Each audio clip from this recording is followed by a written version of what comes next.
Have you forgotten that encouraging text in which you are addressed as sons? Here we have in the letter to the Hebrews today, reminding us of this family relationship, that we are all part of a family, but we have God as Father. We are the children of God. And that should be a beautiful thing.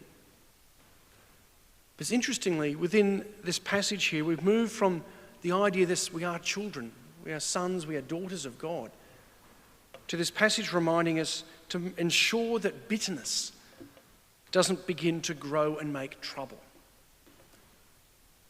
And there's this tension within a family.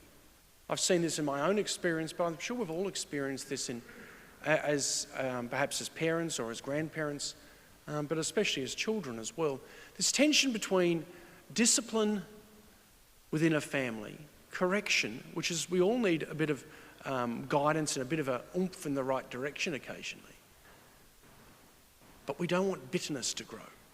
A bitterness can easily grow within our relationships, and love can suddenly turn into bitterness when we're corrected too many times. And that's the tension, I think, for parents and for grandparents. How many times do you say to somebody what they're meant to be doing? It can easily grow into bitterness. And this first reading, I think, is reminding us, yes, we're part of a family. Yes, we need to correct. Occasionally, we even need punishment, it says. But punishment shouldn't be such that it brings so much bitterness that people lose sight of what we're about. We must be about goodness. Even in the midst of correction, and we all need correction. I need correction, probably we all need corrections in different ways. We need to keep people's eyes on what it's all about, on that love of Jesus Christ, the hope of God's kingdom. So let us today recommit to being part of a family, part of God's family, but also part of the families that we are all part of a community, that we are children, we are brothers and sisters of God. Let us, where necessary, if someone gets down the wrong path, in charity, let's help them.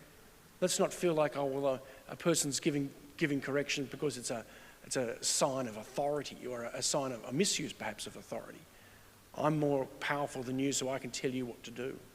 I'm your parent, you must just follow me because I tell you I'm your dad or your mum, etc.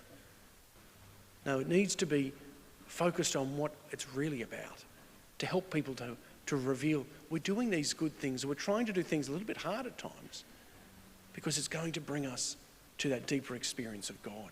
This is what God has intended for us. Always be wanting peace with all people. Be careful that no one is deprived of the grace of God, and that no root of bitterness should begin to grow and make trouble.